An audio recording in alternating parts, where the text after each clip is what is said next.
We bought a $3,000 rat rod Jeep, drove it from LA to the Desert Bar in Parker, Arizona, and sold it to these guys for $407. That's Finnegan economics.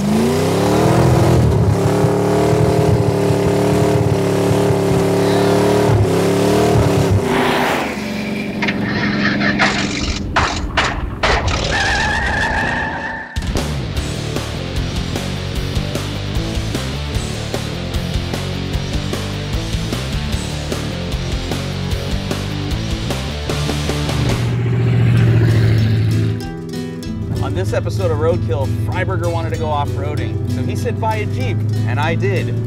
Just not the kind of Jeep he was expecting. I bought this Jeep in the dark in the dead of winter, and I parked it under a tarp for the last 3 months.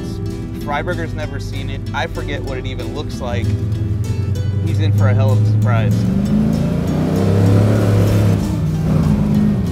This is going to be the least organized roadkill ever, and that's saying something. It's gonna make a mosh pit look like a precision military operation. He bought something, and I have not even seen it. So this is gonna be bad.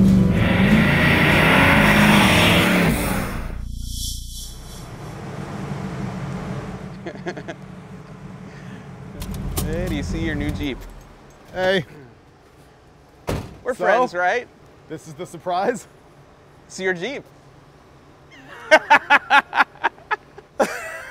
Okay. You wanted to go off-roading. I know of a bar that you can only get to by dirt, and what better way to get to the bar than in a Jeep?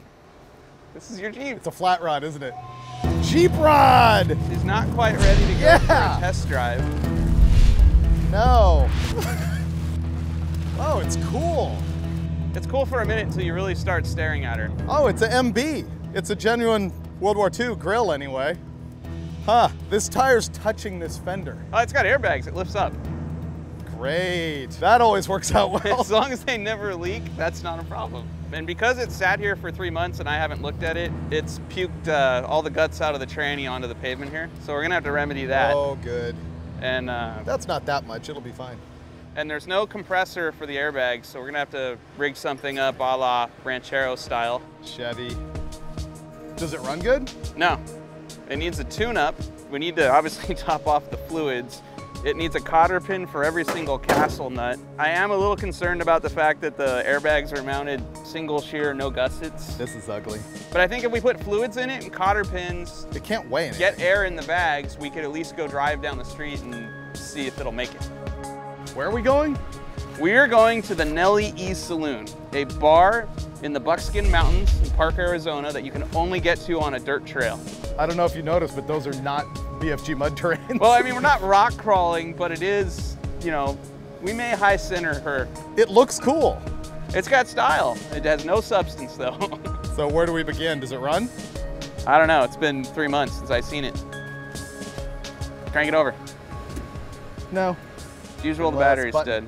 Air compressor, lift it off the ground, fluids, get a battery, test drive.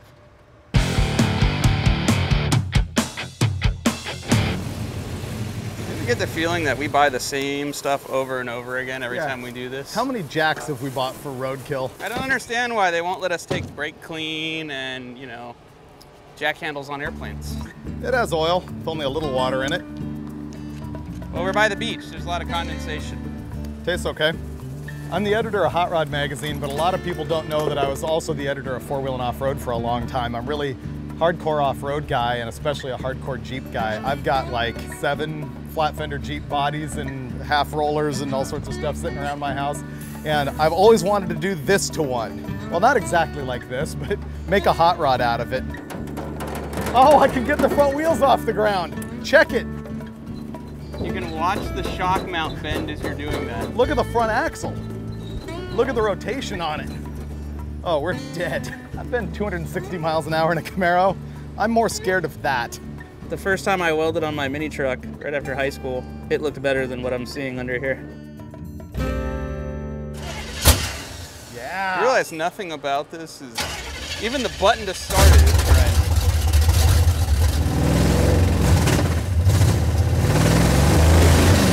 It runs bad. So that needs a little bit of attention. We only had 2 days to get to Parker, and this was going to be the last day of the year that the desert bar was open. We found out there actually was a compressor on board, and we got some air into the rear bags, but we had to make the engine run right, and it did not help that the firing order was wrong. I've seen sketchier hot rods in my life. I just haven't driven in them.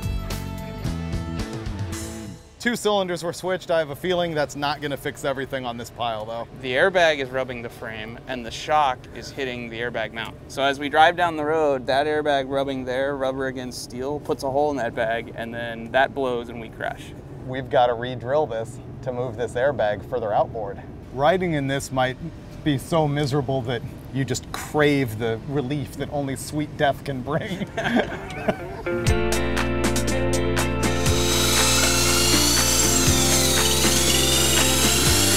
Getting the shock out of the way so that we can cut this part of the mount off that's wedging itself into the shock. This mount that I can flex by hand. I was thinking to myself, why does this look weird to me? And I walked over here and I went, oh, the shock's installed upside down. The bat wing doohickey here is hitting the shock body, so when the axle twists like this, which we know it does because it's a mess, it's going to bend and bind that whole shock, so that's why we're putting it back upside down right now. You're supposed to put spacers in between them when you weld them together so that they don't do that. He didn't do that. We put Band-Aids on the suspension, tuned the engine as best we could, topped off the fluids, and then it was time to hit the road. Ready for first test drive? Why does the steering wheel have to be this large? It's a stock Jeep wheel. It's good. It's not good because the brake pedal is... Okay, so that's what I'm gonna have to do to get to the brakes. This is the Sailor Jerry car without a roof. Look at this. It is.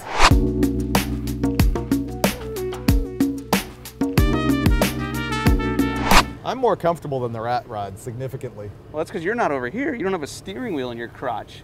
When I run into the back of a semi, let's go. We're leaving in the middle of traffic. You know that, right? The slow speed will save us. Okay. So much for talking to each other. What? Yeah, it's great. I know. This is not connected to anything, you know? Yeah, but it feels better using it, you know? Yeah. Is there any brake fluid in this thing? There was. Because I'm having to use both feet to stop. Oh yeah, we've never tried to stop before. No. Will it stop? Oh, it's fine. Yeah, with 2 feet. We can make it the whole way like this. Runs good. Sort of. I just set up a car alarm. Yeah, here we go. Ready?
Headed back to the office to meet up with our official naysayer, KJ Jones from 50 Mustang Magazine. Look at all that travel. Ah, bro. No. No? No, this is gonna You don't like the Batman themed themed break shock severely, mounts? man. Look at this right here. Oh, what are you saying? Come on, Dave. Come on, bro. It's got a ladder bar, man. Yeah, but they're attached well. No f***ing way. Look at that. No. Then there's this problem. Open headers. get done it this time. So while KJ headed inside to take out a life insurance policy on us, we needed to go over to a local hardware store and fix the suspension before hitting the road. But first, we were gonna live up to one of Finnegan's dreams and take one of our utter piles of garbage and valet it at a high-end restaurant.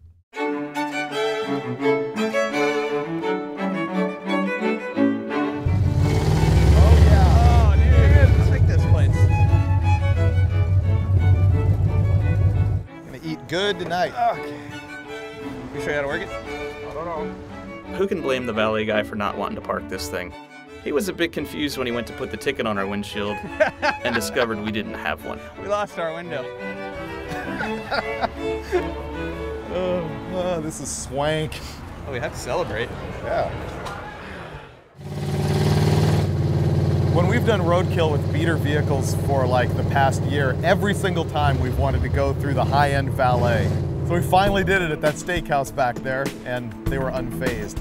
But now we're at the hardware store because we still have to fix the ladder bar mount and ratchet strap down our junk, and what else? Fluids, gas again. My junk's fine. But yeah, let's go get some stuff to hold things together. Most of the bolts have nylock nuts, which are great for holding things together that vibrate, except when the bolt doesn't protrude all the way out the end of the nut, so the nylock can grab it, they tend to fall apart. And when they fall apart on the suspension, you die. So we're gonna remedy that situation with longer bolts. It's 9 p.m. on day one. We've gone 1 mile. We're continuing to wrench on the Jeep. Remains to be seen if we're gonna hit the road tonight or if we're gonna end up hitting it in the morning. It was late and we had to hit the sack. No one took it. Dang it. I don't think they could figure out how to work it. Did you call your wife and say it's been nice knowing you? I called her and I said, I love you. You'll be happy to know that all the work we did yesterday wasn't for speed or efficiency. It was just to make sure we didn't die today. And she thanked me because she said she'd like to have another child and she wants that child to have the same father. All those rabbit turds in the bottom of this car make me feel like I need more safety equipment than usual. Tuck my hearing so I can hear my baby someday. All right, ready? Can you even hear me? No, that's the good part about that. I'm going full on Darth Vader. Good to go. Oh yeah, this is comfortable. This is like going on the freeway in a skateboard with a Briggs & Stratton on the back.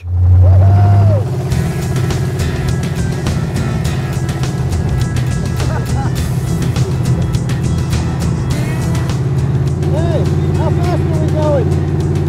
I can't hear you!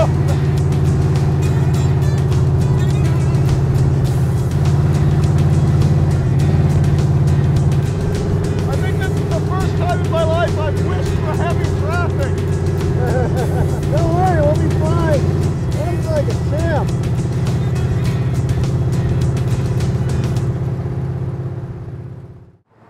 .18 gallons. And 51 miles. What do you think? Keep it or sell it? I'm gonna have a lot of fun getting to the bar. After that, I don't need to drive this ever again. I'm fine with disposing it. So here's what we do, right? We turn on Glimpse so people can follow us, but they don't know where we're going. And we tell them, follow us to this bar. Whoever's in the seat at last call, which is 6 o'clock at this particular bar, has to pay our tab and they can take it home. Right now it makes me kind of sad to think of it being gone, but after another 400 miles, I'm thinking I'm anxious for that. So I'm gonna put it on Facebook. We're just saying, you gotta follow us or figure it out. Yeah, we're going to a bar. We're going to a bar. We really weren't sure how many people were gonna show up to buy this Jeep, but within an hour, we actually had 500 people following us online.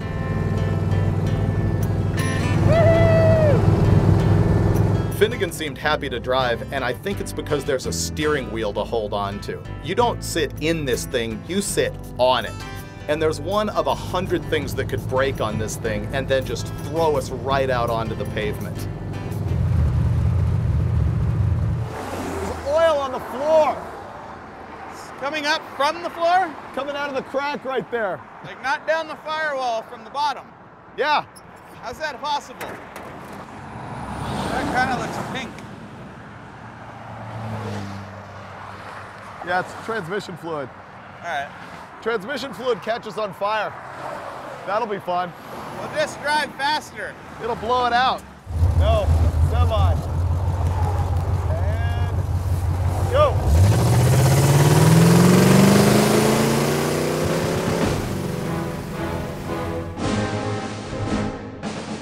At one time, this was the world's largest military installation. It went from here in California all the way to Arizona. It's where Patton trained like 1 million guys to go fight in Africa. And a lot of the surplus Jeeps in California came out of here. This is a genuine World War II Jeep. It's like a 41 to 45, which you know because it has a different grille, blackout lights, the hood doesn't say Willys like the civilian ones do. Bantam initially came up with a design for the World War II Jeep, and they were too small to do it, and so Willys ended up getting the contract, and they were too small to build them, and so the government actually had Ford make a bunch of them too. This could be a Ford. So yeah, it's a Willys or a Ford. It's a hot rod.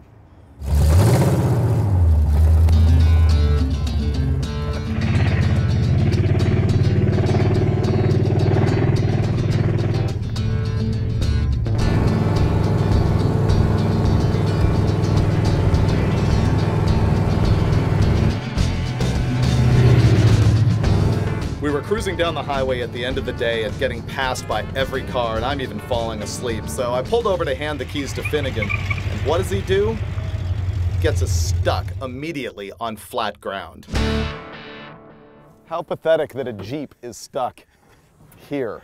This Jeep sucks, man. See, this is why the Jeep rod concept is completely wrong, because you remove the front axle, you make it two-wheel drive, you take all the Jeepness out of the Jeep, and then you get it stuck at the side of the road. Because we didn't fix the shifter earlier today, we're gonna fix it now with a cotter pin and a zip tie to connect the linkage back together. And here comes someone offering to help. Oh, hope they got a tow strap. You need a hand with anything? You have a yank strap? You got a yank strap? We're gonna strap his car to our car with an extension cord. That's right, an extension cord. That's what's gonna get us out of this mess.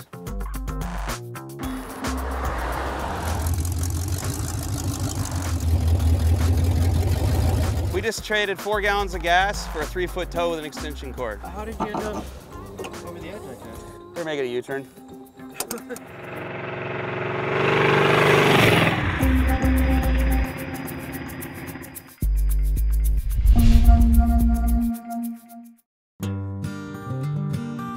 Right now it's 11:15 and we're in the middle of nowhere fixing this thing because it's puking so bad. The desert bar opens at noon and closes at 6 p.m. Hopefully this junk is gonna make it on a 12-mile dirt road all the way out to this bar in the middle of nowhere.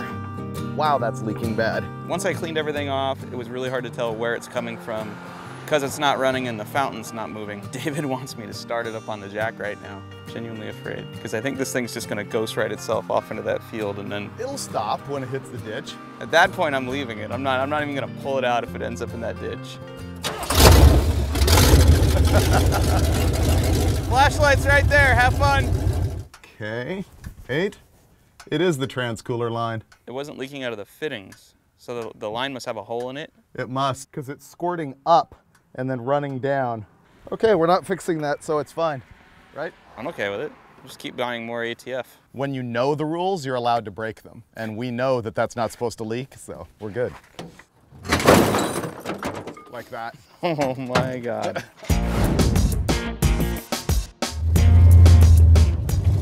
There's the car wash. Ooh, and there's nobody in line. That means it's all ours. We need this clean. They're all like, what in the hell is that? Notice how nobody's jumping You're up not to leaping to action. They're like, we're not washing your car. See, we're selling this today and we need it to be spiffy. I want you to use the good soap, not the stuff you use on everybody else's cars. That's right. Are you brothers? No. That's my dad. Yeah. Don't forget the chrome. Right. It's like the one nice part on the whole car. There we go. Thank you. Thank you for the donut.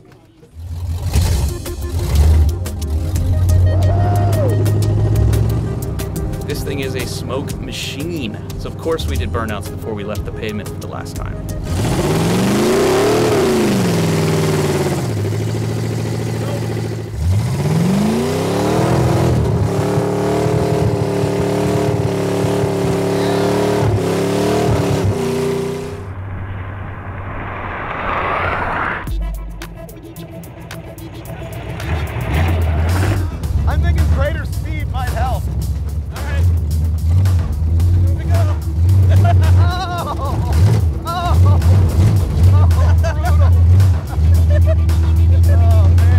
I thought this thing was bad on pavement, but we hit the dirt and I felt like I was inside a paint shaker.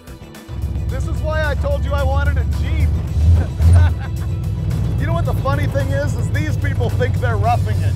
They have no top on their full-on rock-crawling Jeep. They don't know what life's about. You're a rugged outdoorsman, dude. Have fun with your radio communication. Yeah, remember, no front brakes or no rear brakes. What was that? It must have broken, right? The bag might have blown. Yep. Bag mount broke off. Hey, don't make it worse. You knew that was gonna happen. Make it worse. We're close. Let's just keep going. Okay, so now we have no suspension at all. Because now that that bag broke. This one's also flat. Yeah, they're together. They're teed together, so Yep. we have no air in the front suspension. I don't care. Let's just get to the beer.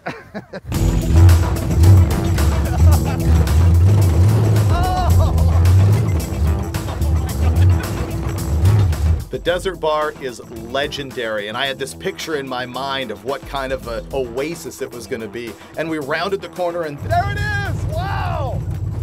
We're gonna make it! The only problem is this place has no phone, no internet, so we couldn't call them in advance to get permission to shoot Roadkill there. And when we got there, they said, no cameras, no way. The problem with this deal is that we showed up 45 minutes before closing time, and we didn't feel we could really run up a tab that was what the Jeep's worth. But we tried. You do not want to see what it looks like when Finnegan and I drink $400 worth of alcohol in 45 minutes. And there was a couple people who showed up who had driven all the way from Phoenix and Scottsdale just to look at the Jeep and see if they could buy it. Yeah, those guys took one look and hit the road. But there was a guy in the bar, though, who recognized me from Hot Rod Magazine. I told him the story, he walked out into the parking lot and made the flash decision. He had to own this thing. Sucker. The most incredible thing is not just that we lived, but that we made it all the way to Arizona without getting arrested. With no windshield, no mufflers, no seatbelts, no license plates, no registration, no common sense. Come to think of it, that's pretty normal here on Roadkill. Go for the best beer at work ever. Best beer at work ever. Wait, hold on. That sounded drunk. That's Finnegan Economics. Finnenomics. Finnecomics. Most drunk roadkill ever. All of the ladies come back. Why would you want them out? Wait, you're not in the photo. You got to come around front. Because you're not all, no, both of you, all the way in front. Because you're not in the photo. Boobs are good. This is like girl boy kind of. Yeah. All the girls on my side. You want to do that again?